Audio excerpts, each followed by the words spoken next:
Thanks for stopping by GF Explorers today. I am so excited about what we're making that you get both of us today. This is super duper exciting. So when you're gluten-free, pretty much all the things that you loved before, you've probably found some replacement for. Some may be good, some may be bad, some maybe you don't even want to mention them. Today, we are going to bring calzones back to your life, and you are going to be so happy as we are right now, because they're so darn delicious. And so Rich is going to be making I'm going to do a dairyful calzone, full on cheese. And I, of course, am doing a dairy-free calzone with this special sauce that I made to kind of make up for the fact that there's no cheese.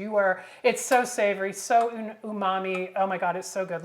We just got to get started because I want to eat some of these. Yeah, so one of the first things we have to do is, of course, make the dough. So I'm going to go prep my ingredients. I'm going to let you show these guys how to make the dough, and then we'll make some calzones. Okay. I'll see you guys later. So we are going to make the dough for the calzone. So essentially this recipe is our pizza crust recipe. And if you haven't watched this video, I'll put a link up here for you to check it out. It's virtually the same. It's just when we get to the calzone part, obviously we're not making a pizza crust, we're going to be making a calzone. So I have all the dry ingredients in the mixer already. I measured them up earlier. And then I have the wet ingredients here, which is the oil, the egg whites, and the vinegar. And the only thing left I have to do is activate the yeast. So I've made my water, and I say made my water because I specify for carbonated water in all of our baked goods. So I use a soda stream. I temp the water to 110, I put it in the bottle, and then I carbonate. If you don't have a soda stream, perfectly fine. You can use club soda, measure it out into a measuring cup, put it in the microwave, heat to 110. Then you'll be at this step right here, and we are going to measure the water that we need for this into this measuring cup right here. I'm going to start whisking the water as I put the yeast in. And I get all the yeast in there and I whisk it a little bit more. No yeast left behind. And so if it isn't foaming up, then you either haven't carbonated your water or your yeast is bad. So you're going to want to see this foaminess. Okay, that's pretty good right there. Okay, so we're going to jump right in and start mixing. I'm going to put this on 1 to kind of mix up the dry ingredients a little bit. Doesn't need too much, 10, 15 seconds or so. And so when I add these, I kind of add them at the same time. You don't have to do this. You can do one at a time. But the goal here is to add slowly, not like dump it all in, because that's not going to be good for the dough. So here we go. We're adding.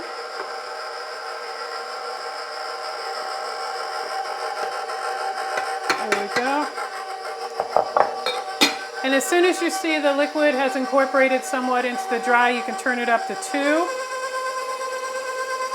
Let it keep incorporating a little bit more. And when it starts to look a little dry and kind of combining around the paddle, then we're going to go up to 4, let it run for about a minute or so, and then up to 5, and let it finish off for about 3 minutes total.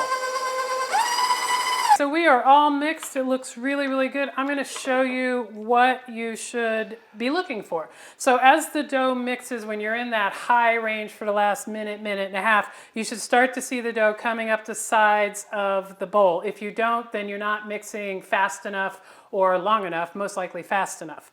And so the dough itself is, I like to describe it as kind of frosting. It's very smooth and silky, and to me it feels like frosting. The dough is very sticky, so I'm sticking my hand in some hot water as I pull the dough off of the paddle, and I'm going to pull some out here so you can see what the texture looks like. Okay, let me get some water here. Okay, so the texture is very smooth, very silky, no grittiness whatsoever, and to me it looks like and feels like frosting. And you see it's not a dough, it's not a batter, and it's not a dough. It's too wet for a dough, and it's too dry for a batter. It's somewhere in between. Okay. I've removed the bowl from the mixer, and now before we set it for its first rise, I'm going to dip my spatula in some water because sticky dough. And I'm going to push down the dough that has risen up the side of the bowl so that it is in a nice little pile in the bowl. Nothing special, just pushing it down because we don't want it on the side of the bowl while it's going through its rising process. Okay, and now we're going to add some plastic wrap to the top. Doesn't have to be extremely tight, just snug. And I have preheated the oven to 400. Now, before I preheat it, I put the pizza stone in there because we're going to be cooking the calzones on a pizza stone. If you choose to use a pizza stone, you don't have to, but if you choose to, make sure you put it in the oven before you preheat the oven. If you put a cold pizza stone in a warm oven, you could crack it, so please don't do that. I'm going to take this bowl, set it on top of the stove because some of the heat from the oven is going to help in the rising process. Rising proofing, kind of synonymous. I'm going to put it on there for 20 minutes, and then when it's done, we're going to come back and actually make calzones. But before that, I'm going to show you how to get prepared to make calzones. So if you've watched our pizza crust recipe, you know that I show you how to make some targets for your pizza crust, because if you want a round pizza crust, which most people do, it's kind of difficult to make a circle that actually is a circle. So the same thing comes into play for the calzones. We want some sort of target to spread the dough out, fill it, and then we're going to flip over the dough. So I have this plate here, which is I think about a 7 or 8 inch. So I'm going to put it down on some parchment paper. I'm going to cut what I think will be big enough. You may use less parchment, more parchment, as long as the plate fits on it and you've got some area around. So I'm taking a Sharpie and I'm going to I'm basically going to trace the plate. The important note is you're going to want to flip this over and do your forming on top of it. Otherwise, some of the Sharpie will come through onto your calzone and nobody wants that. The dough is proofed for 20 minutes. Now it is calzone time. The first thing I'm going to do is spray my circle here with some pan release spray. And I'm going to spray the bowl that I'm going to scoop into. I'm also going to spray my scoop. And then I have a bowl of warm water here because obviously sticky dough. Okay, I've tared my scale. And so 200 grams is what I found to be a really good amount for the calzones. You may decide you want more or less. So I would say start at 200, see how you feel about it, and then move on to something else if that's what you like. So I'm getting my hands nice and wet here. So I'm going to pull this out. And again, if you've watched our pizza video, this part is very similar to the pizza forming part. There are some differences, but I'm kind of balling it up in my hands, and I'm taking it and I'm splatting it down, which is one of my favorite parts. And then I'm moving it, I'm pushing it out to the edge. I'm kind of like patting it down. Now, one of the big differences between the calzone and the pizza is on the pizza, you're really pushing a lot of the dough to the outside because we're making that edge on the outside. But the calzone, you don't want that. You actually want to have a nice even layer of dough. And you want to go just about to the outside of the circle, or the inside of the circle, to the circle, not beyond the circle. And so I'm just kind of pushing, making sure, getting some more water on my hand, making sure I'm even. Okay. And I'm just going to push it in here so I have a nice smoother edge. Twist. Okay, I think I'm good here. So what I'm going to do when it comes to topping is I'm going to put it right around here, this area, then we're going to flip it over.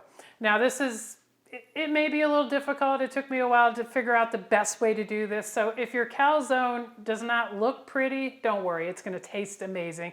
And the more you do this, the prettier your calzones will look. So this is a dairy-free calzone. Typically, calzones don't have any sauce on the inside, but they have lots of cheese. And obviously, being dairy-free, cheese is not an option. So what I did is I made a sauce, and the recipe for the sauce is in the main calzone recipe, which is linked in the description below.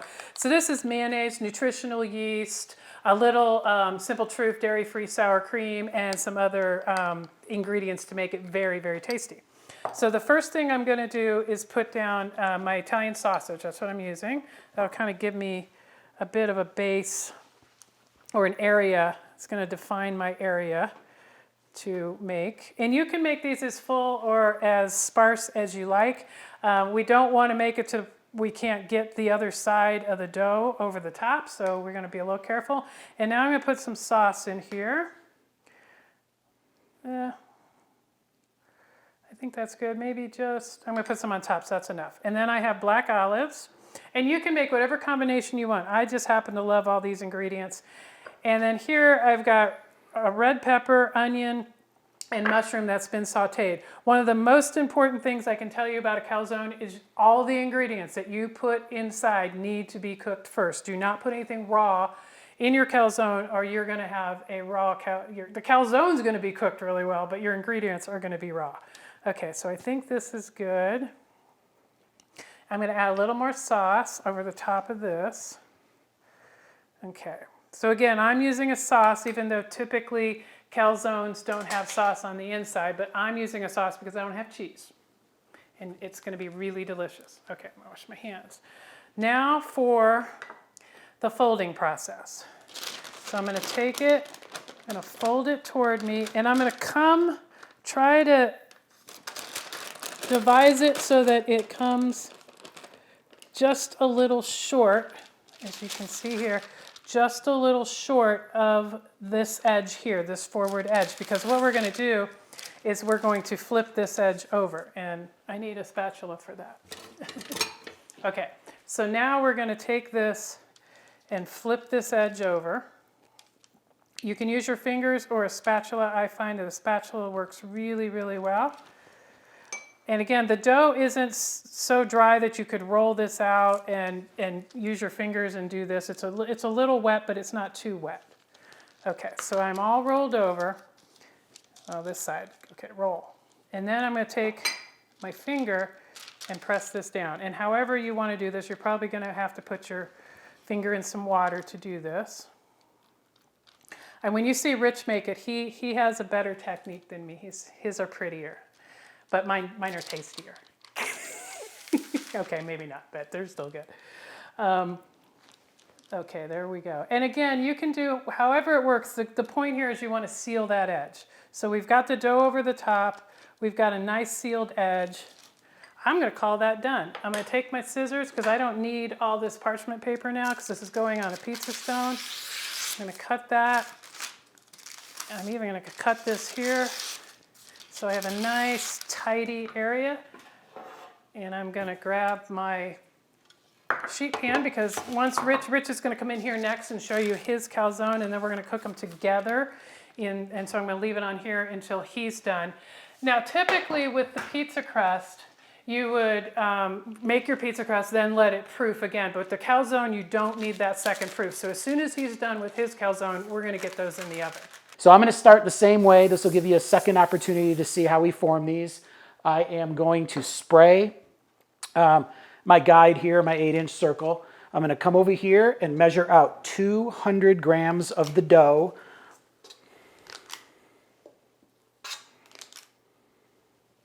$150, $195, $201. I'm going to call that close enough. Again, the dough is very sticky, so you're going to want to make sure your hands are nice and wet. Okay, then the fun part is splat your dough down onto your worksheet. Get your hands nice and wet. And again, we're going to push this dough out just enough to cover our 8-inch circle. So I'm just kind of patting lightly. I'm not really pushing the dough down, getting the air out of there from our rise. I'm just pressing down enough to form. Okay, now let's talk about our ingredients. As I mentioned, I'm going to be using real cheese. So I'm a big fan of grating your own cheese, not buying kind of the pre-processed, pre-shredded cheese. What I've done is I've grated 50% whole milk mozzarella along with 50% part skim mozzarella. And to me, the combination of the two, it's often called an East Coast blend or a New York blend, but the combination of the two is just this perfect blend of texture and chewy, ooey gooiness. So it's just great to combine both of the cheeses together. So what we'll do is get a nice layer down of the cheese. Next, I'm going to do a little bit of sweet Italian sausage. And then Victoria mentioned it once, but I'm going to reiterate it. Everything that goes into your calzone besides the cheese, in terms of meat, veggies, etc., you want them fully cooked. So what I have here is I actually crisped my pepperoni up a little bit in a pan and then added the red peppers, onions, and mushrooms. So I've got pepperoni, all those ingredients combined in here. I'm going to put a layer of our pepperoni veggie mix down. I'm going to put a finishing layer of our cheese on top of this. To finish it off, I've got a little bit of fresh minced rosemary and a little bit of parsley. I love that kind of herbaceous taste you get into it. Now I do have tomato sauce here. You can make your own decision if you want to include tomato sauce in your calzone. I do not like to do that. I like to have my pizza sauce hot on the side for dipping, so I'm going to leave that out right now. And now we're going to do the same technique that Victoria used. Again, we don't want to cut it exactly in half. We want to leave it just a little bit short so that we have some room to fold things over. So I'm going to take this and bring it right over the top.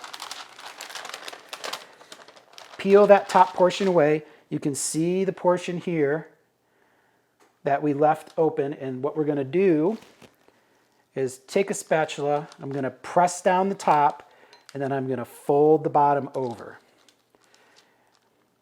And I'm going to go all the way around and do that and create a nice seal on my calzone. And you can see we got a little bit of cheese poking out there. That's not going to hurt anything. And we got a little hole there. What you can do is just take a little bit of dough and just kind of close that hole up. There, now we have a great seal, and what I'm going to do is get my fingers nice and wet, and then I'm just going to go through and I'm going to press down the top and the bottom layers of dough and just ensure that I've got a nice seal there. And again, you really want to keep your fingers wet because the dough is very, very sticky. One of the things I think it's important to do, I'm going to get my knife wet, and I think it's just important that you put a couple scores right in the top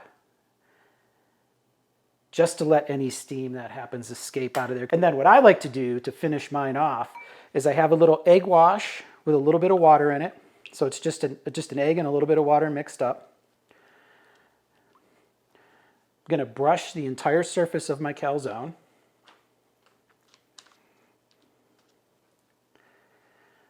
And then I love the Everything But the Bagel Sesame Seed Blend from Trader Joe's. If you haven't had this stuff, give it a try. It's really wonderful on toast, bagels, different things like that. Now, this seasoning is going to adhere to the egg wash. There's garlic in here, poppy seeds, sesame seeds, some other lovely things that are just going to give this a nice crunch on the outside and a nice flavor. And there you have it. We're ready to go into the oven. Okay, so Rich has his made. I totally forgot to score mine, but I'm not going to go as deep as he is. I'm just going to go a little more shallow. And so I chose not to put any egg wash on mine, and I'm not doing anything before it goes in the oven. When it comes out, however, I am going to brush some olive oil on top. And so different ways to do it. So that's what's great about this recipe is you do it your way, however you like. So now we're going to go in the oven. And the thing I did before I had the calzone up on the actual sheet pan, but I've turned the sheet pan over because what I want to do is be able to slide these onto the pizza stone. Oh, wow. Look at this. I would like to say, isn't it beautiful? But like I said earlier, sometimes it just doesn't turn out too pretty. I didn't push my crust down on the edges enough, and so it kind of separated in the oven. However, this smells amazing. It's going to taste amazing. It's just not the prettiest. But even then, I don't think it looks all that ugly anyway. No, it actually looks good. You just got a little separation in there, but I mean, the color looks great. They smell amazing. I just want everybody to know that while these were baking, I formed the last two, so you get about 4 calzones out of the recipe and they're in and out of the oven, and I did a good job. Those two looked amazing. They looked really looked fantastic. Good, yeah. If you guys have been following along, you know that we love to pair wines with the food that we make. And when you think of pizza and think of calzones, you immediately think of Italy. And you know we're huge fans of Trader Joe's. You save the expensive wines for fancy dinners. Trader Joe's has really great everyday drinkers, $12.99 and under. So today we went to Italy, and we've got a Griffin Primitivo, which is actually a Zinfandel. So this is the Zinfandel grape. Zinfandel, Primitivo, yeah, interchangeable. Same thing. So the great thing about Zinfandels is they're big, they're jammy, they're a little bit peppery. So what better thing to pair with pizza and calzones than a Zinfandel? So let's give this a try. Cheers. Cheers. Okay, that's not bad. It's more jammy than peppery. Yep, but it's more really jammy than good. peppery, but it's really good. Okay, Okay. are we ready? Can we eat now? Yeah, you go first because I want to hear. Okay. Oh. Oh my God. So good. I'm guessing it's good. I'm dipping mine in the marinara sauce That's a good or idea. our pizza sauce.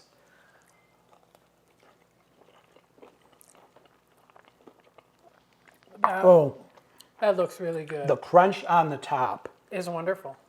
from the everything but the bagel seasoning is out of control good. And the flecks of the garlic on there, the dried garlic, wow, completely, totally amazing.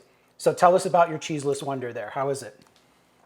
It's so packed with flavor. I really don't miss the cheese. And the sauce adds a creaminess, which you would get from the cheese. So I've got flavor and texture, in my opinion. I don't think I don't even know what cheese is at this moment. This is so good. I love the crunchiness on the outside and the tenderness of the dough on the inside. I love that it eats so well like a sandwich. So as good. as the cheese eater, can I go ahead and try this other half? Sure, go ahead. So I'm gonna give you I'm gonna have another bite. I'm gonna give you the cheese eater's point of view on your Okay. cheeseless sauce.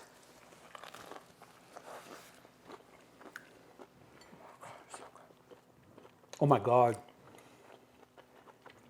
That's some serious flavor, isn't it? Serious flavor. And as the cheese eater, the nutritional yeast gives it that cheesy flavor. You do not miss the cheese in this at all. At all. And I think one of the important things is if you're making anything cheeseless and you're trying to replicate the cheesy flavor like a pizza or a calzone, you really want to stick with more umami flavors. Like the black olives in here do such a wonder for the flavor profile because they're earthy and they've got a deep flavor and they're a little salty. Mixing that with the mushrooms, another earthy umami flavor. So I think that's why this works really, really well. Of course, you can put whatever you want in here and it's going to be delicious. I just said if it's dairy-free, put some sort of creamy sauce in. Or I think you could even use the pizza sauce if you don't care about the creamy nature of it. Yeah, exactly. Yeah. But it definitely needs something to give it that creaminess Right. for the lack of cheese. Exactly. Wow. I mean, they're both delicious. I wish I could try that because it looks so good. It's really good. And the East Coast blend, the 50-50 blend of mozzarella just can't be beat, whether it's on a pizza or in a calzone. Wow. Nice Wonderful. job. Nice job. Well, thank you so much for watching. I can't wait for you to make your own calzones, and please share what you made and how much you love them down in the comments below. If you haven't subscribed yet, please do. We have new videos every Wednesday and Sunday, so you want to be notified of those. And if you like this video, give us a thumbs up. Remember, the full recipe for the calzones, both the dairy-full and the dairy-free, is in the description below, a link to that, or go to gfexplorers.com. And until next time, happy eating. Happy eating. Cheers. Cheers.